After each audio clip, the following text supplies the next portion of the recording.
Right here. Hi. Hey, what's up, guys? This is Music Within Us. Here's the thing. Yesterday, I wasn't able to post me doing a Brony reading of the fimfic made by Starlight Shadow, which is called, it was called, dang it, hold on. Oh yeah, Two Peppermint Thickth Make a Heart. Now, it is a twist bloom ship, and it's really cute. Though I will admit there is a point in the story where it will get a little awkward for me, but I don't care because I really think this is a good story and that it deserves to be read. Because sometimes great stories really do deserve the publicity that they need. And this is a great story, and I think it deserves some publicity. So I asked permission from Starlight if I could read it, and she willingly allowed me to read it on YouTube, and asked me to send her a link when I was done and I made the video. Now, as well as this is just like Lightning Base's story in two manners. One, it is a one-chapter complete story, and two, it was made for Hearts and Hooves Day or Valentine's Day. Now, another thing that I'd like you guys to know before I start reading this is that this is not the only story I'm going to be reading before I finally go back to the Trixie treatment. I'm also going to be reading some other Hearts and Hooves Day fimfics, as well as my personal favorite creepypasta of all time, Cupcakes by Sergeant Sprinkles. Turns out the legitimate Sergeant Sprinkles is actually on FimFiction. I didn't realize this until recently when I found this dark and spooky sort of fimfic that a person I follow, Chase Cosmic Wing, you probably know him on YouTube. I found that Sergeant Sprinkles had commented on that story that Chase wrote, which was called Dashy, and I actually found Sergeant Sprinkles in the comment. I went to his user page, I asked permission to read it on YouTube as well. He said it was alright, and then after that I'm going to be reading the Dashy fimfic, which was made by Chase Cosmic Wing, because Chase asked me to do that maybe like as a follow-up or something. So yeah, let's do this before something goes wrong with the camera and I end up having to re-record this.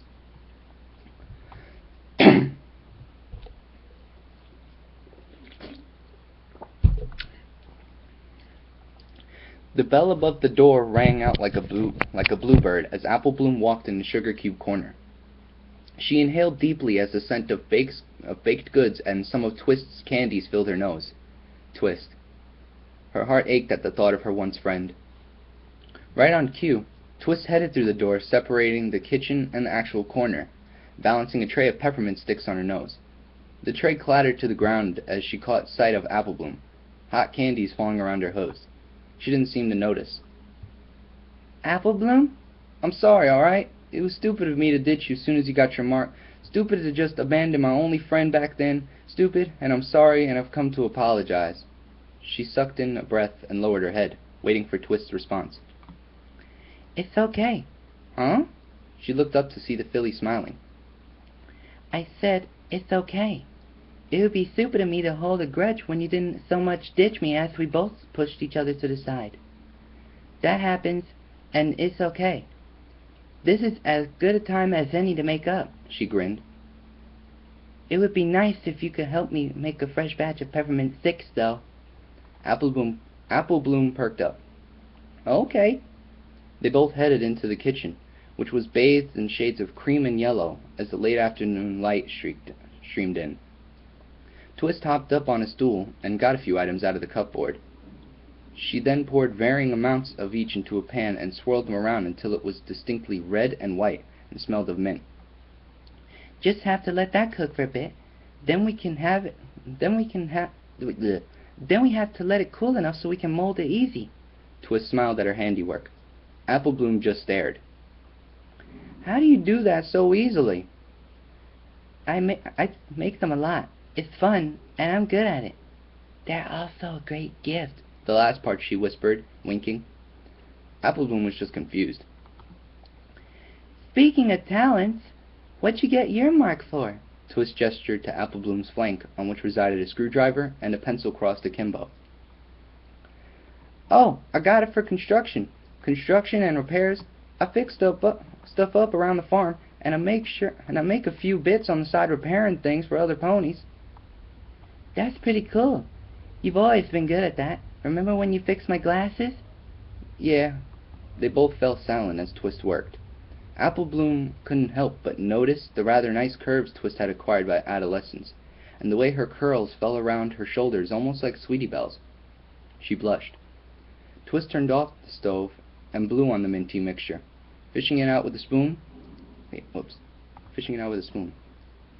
Now we have to flatten it out, and then we can twist them up. Come up here. Apple Bloom hopped up on the stool next to Twist, helping to flatten out the mass of peppermint. They briefly paused when Twist put her hoof on top of Apple Bloom's, but other than that, they didn't take pause until they had a flat sheet of red and white. Next, they cut off sections of it and rolled them into peppermint twists, curling the tops so they looked like canes. Now we stick them back in the oven for a few minutes, and we're done. Twist smiled victoriously at the oven. A.B., can you get it open for me? Apple Bloom tugged the large oven open, and Twist pushed in the tray of candy canes. They both pushed it shut with a sigh. Twist is pretty cute when she's happy, Apple Bloom thought as Twist stared at the ceiling, victory evident on her cream-colored face. Apple Bloom had always admired Twist for her bravery, her ability to keep her chin up even when Diamond and Silver were at their worst. She had never cared about whether or not she had a cutie mark. All she ever wanted was my friendship. That's all she ever cared about. All she had back when neither of us had our marks, and I took it away. She stole a guilty glance at Twist, who quickly looked away. I think I know what I'm giving her as an apology. Hey, the peppermint sticks are ready. Twist nudged Apple Bloom, who jumped. She pulled the oven open again. Twist fished out the tray with remarkable grace and set it on the counter. They both admired their trophy as the cool air returned from the oven's wake. Apple Bloom pushed two of the peppermint treats together so they made a heart.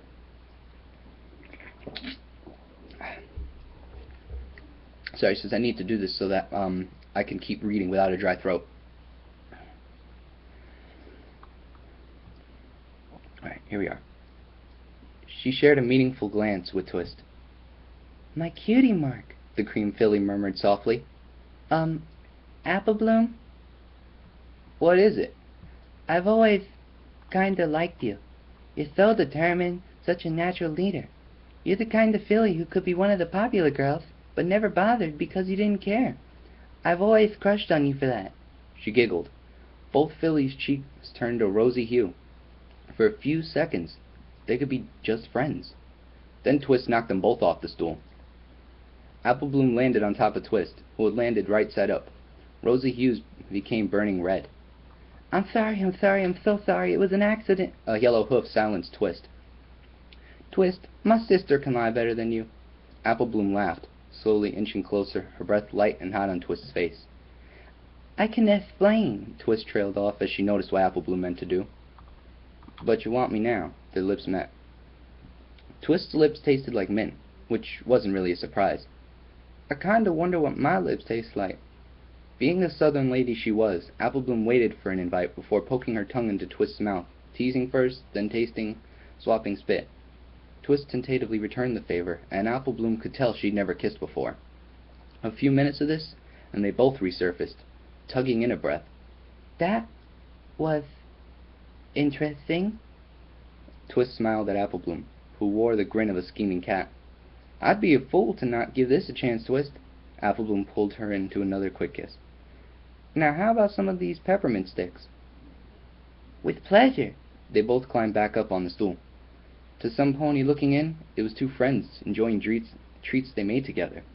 But to the two ponies in the room, it was so much more. Okay, author's note.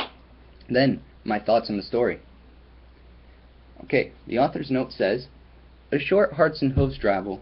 Yes, I know that probably isn't how candy canes are made, But who does their research when there's romance to be written? True story. And don't lie, Philly swapping spit is darn hot.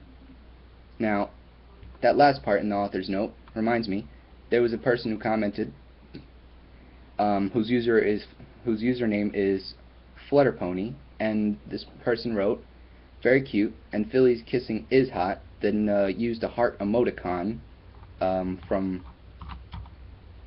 the comments section. And now for my thoughts. Okay, the story was very cute, it caught my eye, and I really liked the way that she was able to, like, I just liked the way that she was really able to get into character when she wrote this story, because it's like I could hear Apple Bloom when she's when it comes to a part where she's speaking, and not just some other pony. And when Twist speaks, I can actually understand the lisp, and I can just like be able to understand, and I can hear it going on through my mind, and I can actually, like, now I have this thing where you know if it's a good story if one of two things happens. One, you can see it happening as you read it, or two, you can actually imagine yourself being in this story. And what happened with me was the first thing, where I felt like I was just able to see the story as I read it. And that's a good thing, because I was actually able to imagine what was going on visually, not just from reading. And I think that's what makes the story very good. And that's what I've thought for almost every single thing that I've done Brony readings for. Even though I'm not done with one of the stories, I will be honest. I gotta say, when I was doing the Trixie treatment, I was honestly able to imagine what was going on, because it was just so descriptive and everything. And I gotta really finish reading that to you guys. But I'm taking a break for now, so soon. Now, I felt the same thing with Lightning Base 94's story, Be Mine. I was able to feel like I was in the story watching all this happen. And now with this, it's good to know that there are good stories out there, because it means there are things that can catch your eye and keep you occupied when you're bored. And because of this, I'm glad that I do Brony readings. I'm glad that I read as much as I write. Now, until next time, as I say on FimFiction, keep calm and Brony on.